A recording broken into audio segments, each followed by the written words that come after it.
नमस्कार दोस्तों, आप सभी का हमारे YouTube चैनल सनातन धर्म ज्ञान में हार्दिक स्वागत है। आज हम जानेंगे संपूर्ण विष्णु पुराण महाकाव्य में प्रथम अंश 13वां अध्याय श्रीमन्नारायणाय नम। नारायण नमस्कृत्य नरं चैव नरोत्तमं देवी सरस्वती व्याप्तं ततो जयमुदीरयेत् श्री विष्णु पुराण। प्रथम अंश 13वां अध्याय राजा वेन और पृथु का चरित्र। श्री प्राश्रजी बोले, हे मैत्रेय, ध्रुव से उसकी पत्नी शिष्टि और भव्य को उत्पन्न किया और भव्य से शंभु का जन्म हुआ तथा शिष्टि के द्वारा उसकी पत्नी सुच्छाया ने रिपुजय, विप्र, वृकल और वृक्तेजा नामक 5 निष्पाप पुत्र उत्पन्न किए। उनमें से रिपु के द्वारा बृहति के गर्भ से महातेजस्वी चाक्षुष का जन्म हुआ। चाक्षुष ने अपनी भार्या पुष्करणी से, जो वरुण कुल में उत्पन्न और महात्मा वीरण प्रजापति की पुत्री थी, मनु को उत्पन्न किया, जो छठे मनवंतर के अधिपति हुए। तपस्वियों में श्रेष्ठ मनु से वैराज प्रजापति की पुत्री नडवला के पुरु शतध्युम्र तपस्वी, सत्यवान, शुचि, अग्निष्टोम, अतिरात्र तथा नवा सुद्युम्र और 10वां अभिमन्यु, इन महातेजस्वी पुत्रों का जन्म हुआ। कुरु के द्वारा उसकी पत्नी आग्रेयी ने अंग, सुमना, ख्याति, क्रतु, अंगिरा और शिबी, इन 6 परम तेजस्वी पुत्रों को उत्पन्न किया। अंग से सुनीता के वेन नामक पुत्र उत्पन्न हुआ। ऋषियों ने उस वेन जे दाहिने हाथ का संतान के लिए मंथन किया था। हे महामुने, वेन के हाथ का मंथन करने पर उससे वैन्य नामक महीपाल उत्पन्न हुए, जो पृथु नाम से विख्यात है और जिन्होंने प्रजा के हित के लिए पूर्व काल में पृथ्वी को दुहा था। श्री मैत्रेय जी बोले, हे मुनिश्रेष्ठ, परमर्षियों ने वेन के हाथ को क्यों मथा, जिससे महापराक्रमी पृथु का जन्म हुआ। श्री प्राश्रजी बोले, हे मुने, मृत्यु की सुनीता नाम वाली जो प्रथम पुत्री थी, वह अंग को पत्नी रूप से दी ब्याही गई थी, उसी से वेन का जन्म हुआ है। मैत्रेय, वह मृत्यु की कन्या का पुत्र अपने मातामह नाना के दोष से स्वभाव से ही दुष्ट प्रकृति हुआ। उस वेन का जिस समय महर्षियों द्वारा राजपद पर अभिषेक हुआ, उसी समय उस पृथ्वीपति ने संसार भर में यह घोषणा कर दी कि भगवान यज्ञ पुरुष मैं ही हूँ, मुझसे अतिरिक्त यज्ञ का भोक्ता और स्वामी हो ही कौन सकता है। इसलिए कभी कोई यज्ञ, दान और हवन आदि न करे। हे मैत्रेय, तब ऋषियों ने उस पृथ्वीपति के पास उपस्थित हो पहले उसकी खूब प्रशंसा कर सांत्वनायुक्त मधुर वाणी से कहा।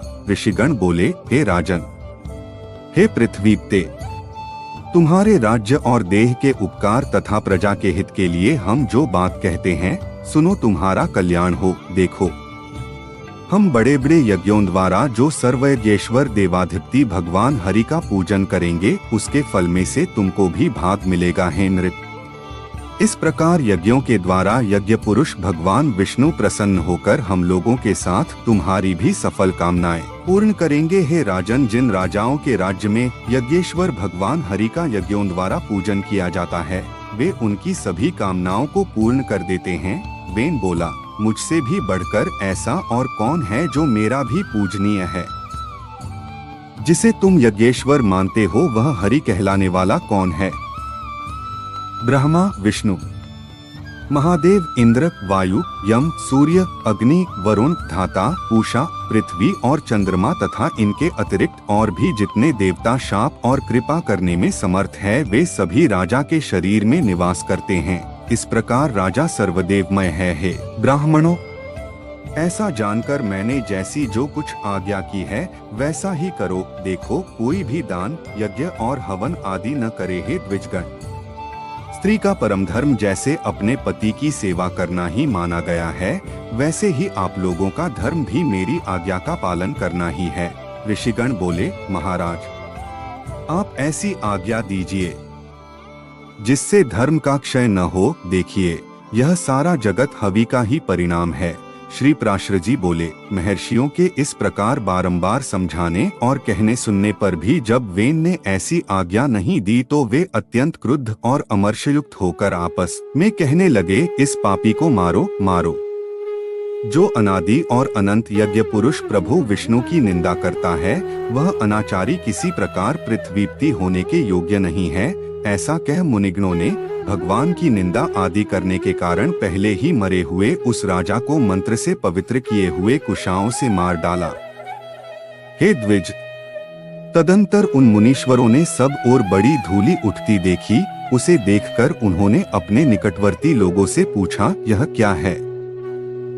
उन पुरुषों ने कहा, राष्ट्र के राजाहीन हो जाने से दीन दुखिया लोगों ने चोर बनकर दूसरों का धन लूटना आरंभ कर दिया है। हे मुनिवरों, उन तीव्र वेग वाले परधनहारी चोरों के उत्पात से ही यह बड़ी भारी धूलि उड़ती दिख रही है।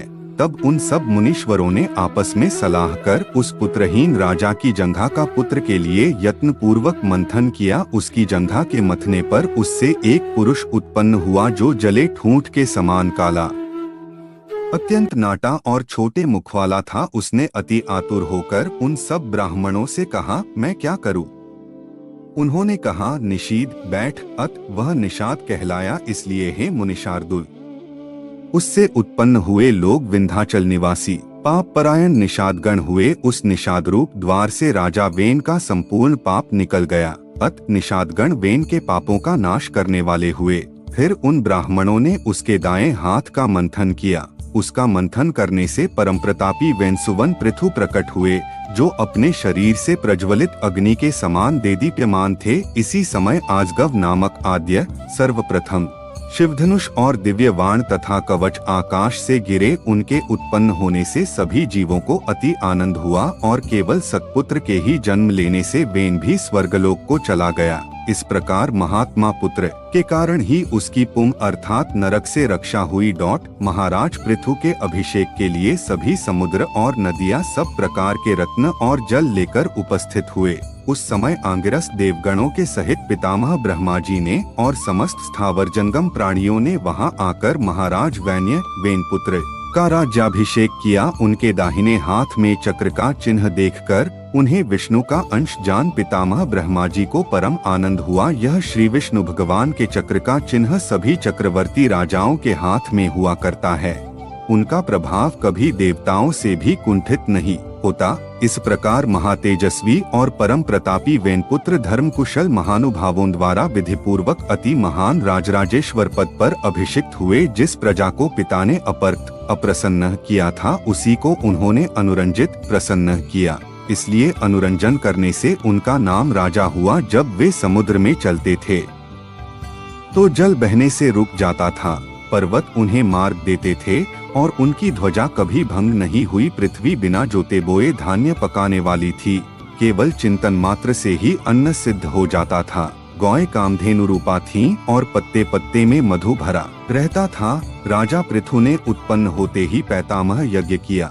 उससे सोमाभिषेक के दिन सूती सोमाभिश्व भूमि से महामती सूत की उत्पत्ति हुई। उसी महायज्ञ में बुद्धिमान मागध का भी जन्म हुआ। तब मुनिवरों ने उन दोनों सूत और मागधों से कहा, तुम इन प्रतापवान वेनपुत्र महाराज पृथु की स्तुति करो। तुम्हारे योग्य यही कार्य है और राजा भी स्तुति के ही योग्य है। तब उन्होंने हाथ जोड़कर सब ब्राह्मणों से कहा, ये महाराज तो आज ही उत्पन्न हुए हैं। हम इनके कोई कर्म तो जानते ही नहीं है। अभी इनके न तो कोई गुण प्रकट हुए हैं और न यश ही विख्यात हुआ है। फिर कहिए, हम किस आधार पर इनकी स्तुति करें? ऋषिगण बोले, ये महाबली चक्रवर्ती महाराज भविष्य में जो कर्म करेंगे और इनके जो भावी गुण होंगे, उन्हीं से तुम इनका स्तवन करो। श्री प्राश्र जी बोले, यह सुनकर राजा को भी परम संतोष हुआ। उन्होंने सोचा, मनुष्य सद्गुणों के कारण ही प्रशंसा का पात्र होता है, अत मुझको भी गुण उपार्जन करने चाहिए। इसलिए अब स्तुति के द्वारा ये जिन गुणों का वर्णन करेंगे, मैं भी सावधानता पूर्वक वैसा ही करूँगा। यदि यहाँ पर वे कुछ त्याज्य अवगुणों को भी कहेंगे तो मैं उन्हें त्यागूंगा। इस प्रकार राजा ने अपने चित्त में निश्चय किया। तदंतर उन सूत और मागध दोनों ने परम बुद्धिमान वेननंदन महाराज पृथु का उनके भावी कर्मों के आश्रय से स्वर सहित भली प्रकार स्तवन किया। ये महाराज सत्यवादी, दानशील, सत्य मर्यादा वाले, लज्जाशील, सुहृद, क्षमाशील, पराक्रमी और दुष्टों का दमन करने वाले हैं। ये धर्मज्ञ, कृतज्ञ, दयावान, प्रियभाषी, माननीयों को मान देने वाले, यज्ञप्रायण, ब्राह्मण्य, साधु समाज में सम्मानित और शत्रु तथा मित्र के साथ समान व्यवहार करने वाले हैं। इस प्रकार सूत और मागध के कहे हुए गुणों को उन्होंने अपने चित्त में धारण किया और उसी प्रकार के कार्य किए। तब उन पृथ्वीपति ने पृथ्वी का पालन करते हुए बड़ी बड़ी दक्षिणाओं वाले महान यज्ञ किए। अराजकता के समय औषधियों के नष्ट हो जाने से भूख से व्याकुल हुई प्रजा पृथ्वीनाथ पृथु के पास आई और उनके पूछने पर प्रणाम करके उनसे अपने आने का कारण निवेदन किया। प्रजा ने कहा, हे प्रजापति नृपश्रेष्ठ, अराजकता के समय पृथ्वी ने समस्त औषधियां अपने में लीन कर ली है, अत आपकी संपूर्ण प्रजा क्षीण हो रही है। विधाता ने आपको हमारा जीवनदायक प्रजापति बनाया है, अत क्षुधारूप महारोग से पीड़ित हम प्रजाजनों को आप जीवन रूप औषधि दीजिए। श्री पराशर जी बोले, यह सुनकर महाराज पृथु अपना आजगव नामक दिव्य धनुष और दिव्य बाण लेकर अत्यंत क्रोध पूर्वक पृथ्वी के पीछे दौड़े। तब भय से अत्यंत व्याकुल हुई पृथ्वी गौ का रूप धारण कर भागी और ब्रह्मलोक आदि सभी लोकों में गई। समस्त भूतों को धारण करने वाली पृथ्वी जहाँ जहाँ भी गई वही उसने वेनपुत्र पृथु को शस्त्र संधान किए अपने पीछे आते देखा। तब इन प्रबल पराक्रमी महाराज पृथु से उनके वाण प्रहार से बचने की कामना से कांपती हुई। पृथ्वी इस प्रकार बोली। पृथ्वी ने कहा, हे राजेंद्र, क्या आपको स्त्रीवध का महापाप नहीं दीख पड़ता जो मुझे मारने पर आप ऐसे उतारू हो रहे हैं? पृथु बोले, वहाँ एक अनर्थकारी को मार देने से बहुतों को सुख प्राप्त हो, उसे मार देना ही पुण्यप्रद है। पृथ्वी बोली, हे नृपश्रेष्ठ, यदि आप प्रजा के हित के लिए ही मुझे मारना चाहते हैं तो आपकी प्रजा का आधार क्या होगा? पृथु ने कहा, अरि वसुधे, अपनी आज्ञा का उल्लंघन करने वाली तुझे मारकर मैं अपने योग बल से ही इस प्रजा को धारण करूंगा। श्री पराशर जी बोले, तब अत्यंत भयभीत एवं कांपती हुई पृथ्वी ने उन पृथ्वीपति को पुनः प्रणाम करके कहा। पृथ्वी बोली, हे राजन, यत्न पूर्वक आरंभ किए हुए सभी कार्य सिद्ध हो जाते हैं, अत मैं भी आपको एक उपाय बताती हूँ। यदि आपकी हो तो वैसा ही करें। हे नरनाथ, मैंने जिन समस्त औषधियों को पचा लिया है उन्हें यदि आपकी इच्छा हो तो दुग्ध रूप से मैं दे सकती हूँ। अत हे धर्मात्माओं में श्रेष्ठ महाराज, आप प्रजा के हित के लिए कोई ऐसा वत्स बछड़ा बनाइए जिससे वात्सल्यवश मैं उन्हें दुग्ध रूप से निकाल सकूं और मुझको आप सर्वत्र समतल कर दीजिए, जिससे मैं उत्तमोत्तम औषधियों के बीज रूप दुग्ध को सर्वत्र उत्पन्न कर सकूं। श्री पराशर जी बोले, तब महाराज पृथु ने अपने धनुष की कोटि से सैकड़ों हजारों पर्वतों को उखाड़ा और उन्हें एक स्थान पर इकट्ठा कर दिया। इससे पूर्व पृथ्वी के समतल न होने से पुर और ग्राम आदि का कोई नियमित विभाग नहीं था। हे मैत्रेय, उस समय अन्न, गोरक्षा, कृषि और व्यापार का भी कोई क्रम न था। यह सब तो वेनपुत्र पृथु के समय से ही आरंभ हुआ है। हे द्विजोत्तम, जहाँ जहाँ भूमि समतल थी वहीं पर प्रजा ने निवास करना पसंद किया। उस समय तक प्रजा का आहार केवल फल मूलादि ही था, यह भी औषधियों के नष्ट हो जाने से बड़ा दुर्लभ हो गया था। तब पृथ्वीपति पृथु ने स्वयंभुवमनु को बछड़ा बनाकर अपने हाथ में ही पृथ्वी से प्रजा के हित के लिए समस्त धान्यों को दुहा। हे तात, उसी अन्न के आधार से अब भी सदा प्रजा जीवित रहती है। महाराज पृथु प्राणदान करने के कारण भूमि के पिता हुए। जन्म देने वाला, यज्ञोपवीत कराने वाला, अन्नदाता, भय से रक्षा करने वाला तथा जो विद्यादान करे, ये पांचों पिता माने गए हैं। इसलिए उस सर्वभूत धारिणी को पृथ्वी नाम मिला। हे मुने, फिर देवता, मुनि, दैत्य, राक्षस, पर्वत, गंधर्व, सर्प, यक्ष और पितृगण आदि ने अपने अपने पात्रों में अपना अभिमत दूध दुहा तथा दुहाने वालों के अनुसार उनके सजातीय ही दोग्धा और वत्स आदि हुए। इसीलिए विष्णु भगवान के चरणों से प्रकट हुई यह पृथ्वी ही सबको जन्म देने वाली, बनाने वाली तथा धारण और पोषण करने वाली है। इस प्रकार पूर्व काल में वेन के पुत्र महाराज पृथु ऐसे प्रभावशाली और वीर्यवान हुए। प्रजा का रंजन करने के कारण वे राजा कहलाए। जो मनुष्य महाराज पृथु के इस चरित्र का कीर्तन करता है उसका कोई भी दुष्कर्म फलदायी नहीं होता। पृथु का यह अत्युत्तम जन्म वृतांत और उनका प्रभाव अपने सुनने वाले पुरुषों के दुःस्वप्नों को सर्वदा शांत कर देता है। इति श्री विष्णु पुराणे प्रथमेशे त्रयोदशोऽध्याय। आप सभी का धन्यवाद जो आपने हमें इतना समय दिया। ऐसे ही ज्ञानवर्धक वीडियो देखने के लिए हमारे चैनल को सब्सक्राइब करें और कमेंट में जय श्री कृष्णा जरूर लिखें। ऐसे ही हमारे साथ जुड़े रहे और हमारा उत्साह वर्धन बढ़ाएं। डिस्क्लेमर, इस लेख में दी गई जानकारी सामग्री गणना की प्रामाणिकता या विश्वसनीयता की गारंटी नहीं है। सूचना के विभिन्न माध्यमों, ज्योतिषियों, पंचांग प्रवचनों, धार्मिक मान्यताओं, धर्म ग्रंथों से संकलित करके यह सूचना आप तक प्रेषित की गई है।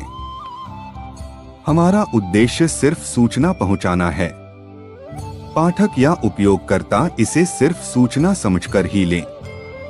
इसके अतिरिक्त इसके किसी भी तरह से उपयोग की जिम्मेदारी स्वयं उपयोगकर्ता या पाठक की ही होगी।